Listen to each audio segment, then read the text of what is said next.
Hey everyone, today we're going to be walking through performing a battery change on a G Shock GD-X6900TC, and this is the 3420 module. Let's get right into it. To perform this battery change, we're simply going to need a small Phillips head screwdriver, ideally metal tweezers, but if you don't have metal tweezers, you can just use a metal paper clip, and our replacement battery, which is a CR2032. Before we get started, I wanted to quickly note you do not have to remove these straps, but I'm going to go ahead and remove them real quick just so you guys can see what I'm doing a little bit easier. Getting started on the watch, the first thing we're going to want to do is flip it over, remove our 4 case back screws, and set them aside for later.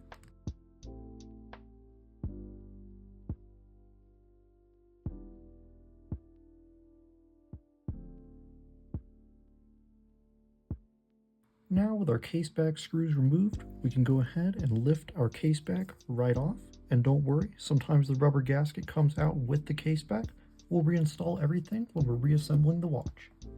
Now that we're inside the watch, the first thing we're going to want to do is simply peel out this rubber bumper layer and set it aside.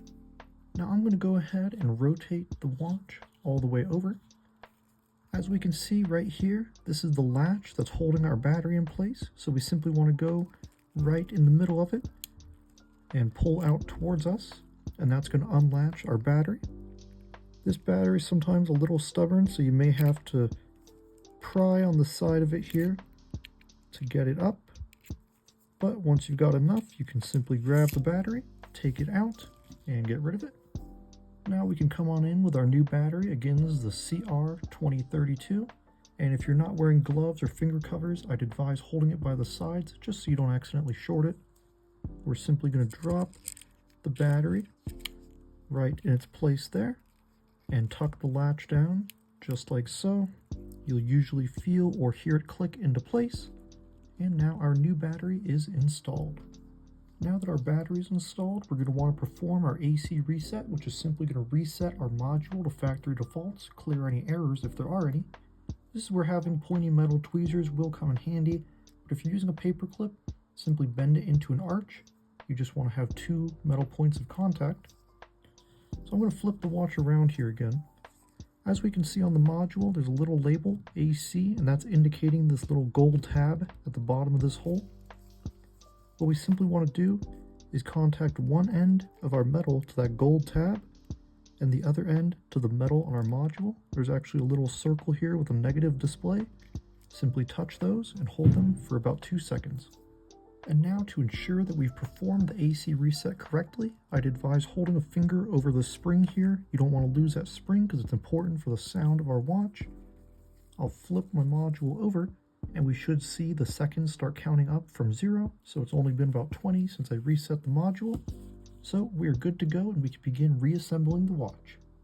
Our first step in reassembly is going to be to put that rubber bumper layer that we took out back in place. All we simply want to do is line up this hole with this metal tab and this circular hole with that spring that we just held. We simply want to line those up, and as we can see, everything else that needs to protrude is going to stick up properly. So our gasket is now installed. Next, we're going to go ahead and reinstall our case back gasket just in case yours came out during disassembly. So as we can see, there's a groove around our watch here. On the bottom there's a flat line, and on the top it's all circular. So we simply want to match the shape of our gasket, drop it right in place, and I usually would use my tweezers to make any fine adjustments if needed. We just want to make sure that gasket is perfectly seated in the groove. Now we're ready to reinstall our case back. So simply we want to remember that the spring up here indicates the upper portion of our watch. We just want to make sure our Casio and G Shock logos are properly oriented. So we're simply going to drop our case back right in between these plastic parts in the groove there, and you'll feel it fall right into place. Now we'll go ahead and reinstall our 4 case back screws. What I typically will do is just hold my thumb on the case back so it doesn't move around, drop my 4 screws in, just get them started, and now we just need to snug them up. And remember, they don't need to be super tight, just snug.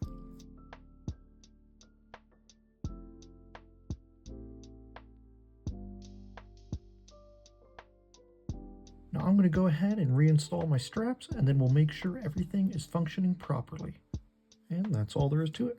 As we can see, all of our modes cycle, our beep is audible, our backlight is working, so our watch is ready to set and wear again. Thank you guys so much for joining me in this battery changing tutorial. I really hope that it was clear and helpful. If you have any questions for me, please be sure to leave them down below in the comments. And if you're interested in more tutorials and watch related content, please do consider subscribing. I cover a wide range of G Shock, Baby G, and normal Casio products, so please stay tuned for more. Thanks everyone.